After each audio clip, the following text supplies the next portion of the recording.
হযরত ইবনে আব্বাস রাদিয়াল্লাহু তাআলা আনহু বলেন, আমি একবার রাসূলুল্লাহ সাল্লাল্লাহু আলাইহি সাল্লামের সহিত সওয়ারির উপর ছিলাম। তিনি বললেন, হে বালক, আমি তোমাকে কয়েকটি কথা বলিতেছি, আল্লাহ তাআলা এইগুলির দ্বারা তোমার উপকার করিবেন। আমি আরজ করিলাম, অবশ্যই বলুন। তিনি ইরশাদ করিলেন, আল্লাহর হেফাজত করো, অর্থাৎ তাহার হক সমূহ আদায় করো, আল্লাহ তাআলা তোমার হেফাজত করিবেন। আল্লাহ তাআলার হক সমূহের হেফাজত করো, তুমি তাহাকে সর্বদাই নিজের সাহায্যের জন্য সম্মুখে পাইবে। সচ্ছলতা আল্লাহ তাআলাকে চিনিয়া লও, অর্থাৎ স্মরণ করিয়া লও, তিনি তোমাকে মুসিবতের সময় চিনিবেন, সাহায্য করিবেন। আর ইহা উত্তম রূপে জানিয়া লও যে, যে কোনো মুসিবত তোমার উপর আসিয়াছে, উহা কখনো তোমার উপর হইতে সরিবার ছিল না, আর যাহা আসে নাই তাহা কখনো তোমার উপর আসিবার ছিল না।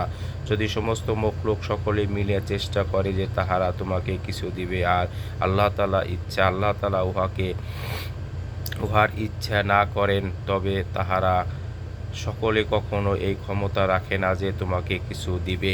আর যদি তাহারা সকলে মিলিয়া তোমার উপর হইতে কোনো মুসিবত দূর করিতে চায়, আর আল্লাহ তাআলা না চাহেন, তবে তাহারা কখনো ওই মুসিবত হটাইতে পারিবে না। তকদিরে কলম এমন প্রত্যেক জিনিসকে লিখিয়া ফেলিয়াছে, যাহা কিয়ামত পর্যন্ত সংঘটিত হইবে। যখন তুমি কোনো জিনিস চাও, তখন একমাত্র আল্লাহর নিকট চাও। যখন সাহায্য চাও, তখন একমাত্র আল্লাহর নিকট সাহায্য চাও। যখন ভরসা করো, তখন একমাত্র আল্লাহর উপর ভরসা করো। ঈমান, ইয়াকিন ও শুকরের সহিত আল্লাহ তাআলার জন্য আমল করো। ভালো করিয়া জানিয়া লও যে, অপছন্দনীয় বিষয়ের উপর সবর করা অনেক উত্তম জিনিস। আল্লাহর সাহায্য সবরের সহিত রহিয়াছে, আর মুসিবতের সহিত আরাম রহিয়াছে, এবং অভাবের সহিত প্রশস্ততা রহিয়াছে। অর্থাৎ যখন কোনো কষ্ট হয়, তখন বুঝিয়া লও যে এখন কোনো আরামও হাসিল হইবে। যখন অভাব দেখা দেয়, তখন বুঝিয়া লও যে এখন সচ্ছলতাও আসিবে। এক হাদিস আছে, যে ব্যক্তি ক্ষুধার্ত অথবা অভাবী হয় এবং সে নিজের অভাবকে লোকের নিকট হইতে গোপন করিয়া রাখে, তবে আল্লাহ তাআলা নিজ জিম্মায় তাহাকে হালাল উপায়ে 1 বছরের রুজি দান করেন। হযরত হুযায়ফা রাদিয়াল্লাহু তাআলা আনহু বলেন, রাসূলুল্লাহ সাল্লাল্লাহু আলাইহি সাল্লামের সামনে যখনই কোনো গুরুত্বপূর্ণ বিষয় উপস্থিত হইত, তখন তিনি নামাজে মনোযোগী হইতেন।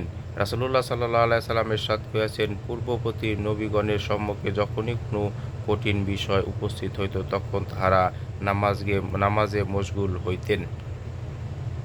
হযরত ইবনে আব্বাস রাদিয়াল্লাহু তাআলা আনহু একবার সফরে যাইতেছিলেন। রাস্তায় তাহার পুত্র ইন্তিকালের খবর পাইলেন। শহর হইতে নামিয়া 2 রাকাত নামাজ পড়িয়া ইন্না লিল্লাহি ওয়া ইন্না ইলাইহি রাজিউন পড়িলেন। অতঃপর বলিলেন, আল্লাহ তাআলা আমাদেরকে ইহারই হুকুম দিয়াছেন। তারপর তিনি এই আয়াত তিলাওয়াত করিলেন।